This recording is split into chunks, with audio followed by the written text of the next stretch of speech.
Hello students, स्वागत है आपका। कि हमने सीखा था कि टेंस 3 प्रकार के होते हैं, प्रेजेंट, पास्ट एंड फ्यूचर। हर टेंस के 4 पार्ट्स होते हैं, indefinite, continuous, perfect and perfect continuous. हमने फ्यूचर टेंस की शुरुआत की थी फ्यूचर इंडेफिनिट टेंस से, और आज हम जानेंगे इसका दूसरा पार्ट फ्यूचर कॉन्टिन्यूअस टेंस। तो चलिए शुरू करते हैं। बहुत आसान तरीके से सीखना ताकि यह हमेशा याद रहे। जब कोई काम भविष्य में किसी समय पर जारी रहेगा या होता रहेगा तो ऐसे वाक्य फ्यूचर कॉन्टिन्यूअस टेंस में होते हैं। In simple words, when an actions will be going on in the future we use future continuous tense. इसके एग्जाम्पल क्या है? जैसे मैं कल इस समय पढ़ रही होंगी, वह सो रहा होगा, वे खेल रहे होंगे, मैं लिख रही होंगी। देखिए, इन सभी वाक्यों में जो काम है वह आने वाले समय में यानी कि भविष्य में होगा या भविष्य में जारी रहेगा। तो फ्यूचर कॉन्टिन्यूअस टेंस का संबंध होता है भविष्य में होने वाले किसी काम से जो भविष्य में कंटिन्यू यानी जारी रहेगा। देखिए, आपने देखा कि इन सभी वाक्यों के अंत में रही होगी, रहा होगा, रहे होंगे, रही होगी आदि लिखा है, और यही इन वाक्यों की पहचान होती है कि इन वाक्यों के अंत में रही होगी, रहा होगा, रहे होंगे आदि आता है। फ्यूचर कॉन्टिन्यूअस टेंस के 4 पार्ट्स हैं, affirmative sentence, negative sentence, interrogative sentence और इंट्रोगेटिव नेगेटिव सेंटेंस। सबसे पहले हम जानेंगे अफर्मेटिव सेंटेंस यानी सकारात्मक वाक्य। सकारात्मक वाक्य वे वाक्य होते हैं जो साधारण होते हैं, जिनमें हम नहीं, नॉट का यूज नहीं करते हैं। इसका स्ट्रक्चर है subject plus will be plus verb की फर्स्ट फॉर्म में आईएनजी प्लस ऑब्जेक्ट। देखिए, यहाँ पर हेल्पिंग वर्ब विल बी का यूज हम सभी सब्जेक्ट के साथ करेंगे, चाहे वो सिंगुलर हो या प्लूरल हो। देखिए, जैसा कि मैंने आपको बताया था प्रीवियस वीडियो में कि अब मॉडर्न इंग्लिश के अकॉर्डिंग हम ओनली विल का ही यूज़ करते हैं। हेल्पिंग वर्ब शैल का यूज़ अब हम नहीं करते हैं, क्योंकि विल बी ही आज के समय में सही और कॉमन फॉर्म है। शैल बी का यूज़ सिर्फ फॉर्मल इंग्लिश या लीगल डॉक्यूमेंट्स में कभी कभी किया जाता है। चलिए अब इसके एग्जाम्पल देखते हैं। मैं पढ़ रही होंगी। इस सेंटेंस में सब्जेक्ट है मैं, आई, जिसके साथ हेल्पिंग वर्ब यूज होगी विल बी। वर्ब है पढ़ना, स्टडी, इसके साथ आएगा आईएनजी स्टडिंग, तो सेंटेंस बनेगा आई विल बी स्टडिंग। देखिए, इस सेंटेंस को हमने बिल्कुल स्ट्रक्चर के अकॉर्डिंग बनाया है। सबसे पहले आया है सब्जेक्ट आई, उसके बाद हेल्पिंग वर्ब विल बी, उसके बाद वर्ब स्टडिंग। यहाँ पर कोई ऑब्जेक्ट नहीं है इसलिए ऑब्जेक्ट नहीं आया है। आई विल बी स्टडिंग। वह खेल रहा होगा। इस सेंटेंस में सब्जेक्ट है वह ही, जिसके साथ हेल्पिंग वर्ब आएगी विल बी। वर्ब है खेलना, प्ले हो जाएगा प्लेइंग, तो सेंटेंस बना है ही विल बी प्लेइंग। वे गाना गा रहे होंगे। इस सेंटेंस में सब्जेक्ट है वे, दे, हेल्पिंग वर्ब यूज होगी विल बी। वर्ब है गाना गाना, सिंग हो जाएगा सिंगिंग, ऑब्जेक्ट है गाना सॉन्ग, तो सेंटेंस बनेगा दे will be singing a song. Negative sentence यानी नकारात्मक वाक्य, ये वे वाक्य होते हैं जिनमें नहीं, नॉट का यूज होता है। इसका स्ट्रक्चर है subject plus will not B plus verb की फर्स्ट फॉर्म में आईएनजी प्लस ऑब्जेक्ट। इसके एग्जाम्पल है मैं कल पढ़ नहीं रही होगी। इस सेंटेंस में सब्जेक्ट है मैं, आई, जिसके साथ हेल्पिंग वर्ब यूज हुई है विल नॉट बी। वर्ब है पढ़ना, स्टडी हो जाएगा स्टडिंग, और ऑब्जेक्ट है कल, टुमारो, तो सेंटेंस बना है I will not be studying tomorrow. देखिए, यह सेंटेंस बिल्कुल स्ट्रक्चर के अकॉर्डिंग बना है।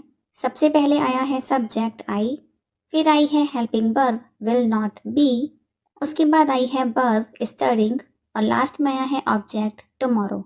I will not be studying tomorrow.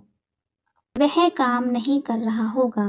इस सेंटेंस में सब्जेक्ट है वह ही, जिसके साथ हेल्पिंग वर्ब आई है विल नॉट बी। वर्ब है काम, वर्क हो जाएगा वर्किंग, सेंटेंस बना है ही विल नॉट बी वर्किंग।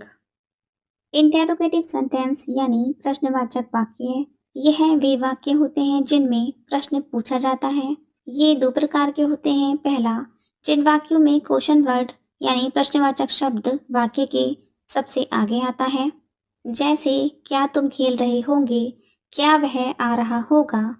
दूसरा, वे वाक्य हैं जिनमें क्वेश्चन वर्ड वाक्य के बीच में आता है, जैसे तुम कल क्या कर रहे होंगे, वह कहाँ जा रहा होगा।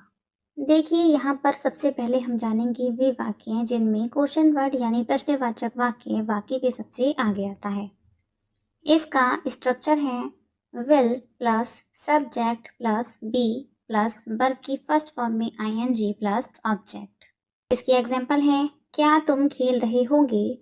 इस सेंटेंस में सब्जेक्ट है तुम यू, जिसके साथ हेल्पिंग वर्ब यूज होगी विल बी। वर्ब है खेलना प्ले, हो जाएगा प्लेइंग, तो सेंटेंस बनेगा विल यू बी प्लेइंग। देखिए, इस सेंटेंस को हमने स्ट्रक्चर के अकॉर्डिंग बनाया है। सबसे पहले आई है हेल्पिंग वर्ब विल, उसके बाद आया है सब्जेक्ट यू, फिर वी, फिर लास्ट में आया है verb playing, will you be playing. Next है क्या वह आ रहा होगा। इसमें सब्जेक्ट है वह ही, जिसके साथ हेल्पिंग वर्ब आएगी विल बी। वर्ब है आना कम, हो जाएगा कमिंग, सेंटेंस बना है विल ही बी कमिंग। अब हम जानेंगे वे वाक्य हैं जिनमें क्वेश्चन वर्ड वाक्य के बीच में आता है। इसका स्ट्रक्चर है question word plus will plus subject plus be plus verb की फर्स्ट फॉर्म में आईएनजी प्लस ऑब्जेक्ट। इसके एग्जाम्पल हैं, तुम कल क्या कर रहे होंगे। इस सेंटेंस में सब्जेक्ट है तुम यू, जिसके साथ हेल्पिंग वर्ब आएगी विल बी। वर्ब है करना डू, हो जाएगा डूइंग, और ऑब्जेक्ट है कल टुमारो, और इस सेंटेंस में क्वेश्चन वर्ड है क्या व्हाट, तो सेंटेंस बनेगा what will you be doing tomorrow. इस सेंटेंस को हमने बिल्कुल स्ट्रक्चर के अकॉर्डिंग बनाया है। सबसे पहले आया है हमारा क्वेश्चन वर्ड व्हाट, उसके बाद हेल्पिंग वर्ब विल, फिर सब्जेक्ट यू, उसके बाद बी, फिर वर्ब की फर्स्ट फॉर्म में आईएनजी डूइंग, और लास्ट में आया है object tomorrow. What will you be doing tomorrow. Next है वह कहाँ जा रहा होगा। इस सेंटेंस में सब्जेक्ट है वह ही, जिसके साथ हेल्पिंग वर्ब आई है विल बी। वर्ब है जाना गो, हो जाएगा गोइंग, और इस सेंटेंस में क्वेश्चन वर्ड है कहाँ वेयर, तो सेंटेंस बना है where will he be going. Interrogative negative sentence यानी प्रश्नवाचक नकारात्मक वाक्य। इस सेंटेंस में प्रश्न पूछा जाता है, साथ ही प्रश्न में नहीं नॉट का भी यूज किया जाता है। ये भी दो प्रकार के होते हैं। पहला, वे वाक्य जिनमें क्वेश्चन वर्ड वाक्य के सबसे आगे आता है, और दूसरा वे वाक्य जिनमें क्वेश्चन वर्ड वाक्य के बीच में आता है। सबसे पहले हम जानेंगे वे वाक्य जिनमें क्वेश्चन वर्ड वाक्य के सबसे आगे आता है।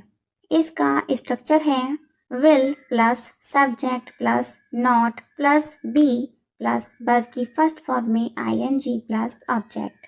इसके एग्जाम्पल हैं, क्या वह नहीं पढ़ रहा होगा। इस सेंटेंस में सब्जेक्ट है वह ही, जिसके साथ हेल्पिंग वर्ब आएगी विल नॉट बी। वर्ब है पढ़ना स्टडी, हो जाएगा स्टडिंग, तो सेंटेंस बनेगा will he not be studying. देखिए, इस सेंटेंस को हमने बिल्कुल स्ट्रक्चर के अकॉर्डिंग बनाया है। सबसे पहले आया है विल, उसके बाद सब्जेक्ट ही, फिर नॉट, उसके बाद बी, और लास्ट में आया है वर्ब के साथ ING studying, will he not be studying. क्या तुम नहीं जा रहे होंगे। इस सेंटेंस में सब्जेक्ट है तुम यू, जिसके साथ हेल्पिंग वर्ब आएगी विल नॉट बी। वर्ब है जाना गो, हो जाएगा गोइंग, तो सेंटेंस बना है will you not be going. अब हम जानेंगे वे वाक्य जिनमें क्वेश्चन वर्ड वाक्य के बीच में आता है। इसका स्ट्रक्चर है question word plus will plus subject plus not plus be plus verb की फर्स्ट फॉर्म में आईएनजी प्लस ऑब्जेक्ट। इसके एग्जाम्पल हैं, तुम कल क्या नहीं कर रहे होंगे। इस सेंटेंस में सब्जेक्ट है तुम यू, जिसके साथ हेल्पिंग वर्ब यूज होगी विल नॉट बी। वर्ब है करना डू, हो जाएगा डूइंग, और ऑब्जेक्ट है कल टुमारो, और क्वेश्चन वर्ड है क्या व्हाट, तो सेंटेंस बना है what will you not be doing tomorrow. इस सेंटेंस को हमने बिल्कुल स्ट्रक्चर के अकॉर्डिंग बनाया है। सबसे पहले आया है क्वेश्चन वर्ड व्हाट, उसके बाद हेल्पिंग वर्ब विल, फिर सब्जेक्ट यू, उसके बाद नॉट, फिर बी, उसके बाद आई है वर्ब की फर्स्ट फॉर्म में आईएनजी डूइंग, और लास्ट में आया है object tomorrow. What will you not be doing tomorrow? वह कहाँ नहीं जा रहा होगा। इस सेंटेंस में सब्जेक्ट है वह, ही, जिसके साथ हेल्पिंग वर्ब आएगी विल नॉट बी, वर्ब है जाना, गो हो जाएगा गोइंग, और क्वेश्चन वर्ड है कहाँ, वेयर। तो सेंटेंस बना है where will he not be going. चलिए अब कुछ कॉमन मिस्टेक्स और टिप्स देखते हैं जो आपको ध्यान रखनी है। I will studying tomorrow sentence गलत है, आई will be studying tomorrow sentence सही है, क्योंकि ये सेंटेंस जो है वो कॉन्टिन्यूअस है, आपको इसमें विल बी का यूज करना है, ना कि ओनली विल का। दूसरा है ही विल प्लेइंग क्रिकेट गलत है, he will be playing cricket सही है। तो आपको ध्यान रखना है हमेशा विल बी के साथ वर्ब की फर्स्ट फॉर्म में आईएनजी का यूज करें। विल के बाद डायरेक्ट वर्ब नहीं आता है, बी लगाना बहुत जरूरी है। चलिए एक बार रिवीजन कर लेते हैं। तो फ्यूचर कॉन्टिन्यूअस टेंस बताता है कि कोई एक्शन भविष्य में किसी समय पर जारी रहेगा। इसका स्ट्रक्चर है subject plus will be plus verb की फर्स्ट फॉर्म में आईएनजी प्लस ऑब्जेक्ट। तो आपको ये स्ट्रक्चर याद रखना है, क्योंकि आप इसमें ही चेंज करके इसके जो बाकी फॉर्मूले हैं, जो स्ट्रक्चर है, वो आप आराम से बना सकते हैं। तो चलिए अब इस टेंस की करते हैं प्रैक्टिस। मैं टीवी देख रही होंगी, I will be watching TV. वे गाना गा रहे होंगे, they will be singing a song. वह सो नहीं रहा होगा, he will not be sleeping. क्या तुम पढ़ रहे होंगे, विल यू बी स्टडिंग। अगर आपको यह वीडियो पसंद आई हो तो लाइक, शेयर और सब्सक्राइब जरूर करें। आप देख रहे हैं अड्डा, जहाँ इंग्लिश ग्रामर सीखी जाती है सबसे आसान तरीके से। तो नेक्स्ट वीडियो में हम पढ़ेंगे फ्यूचर परफेक्ट टेंस।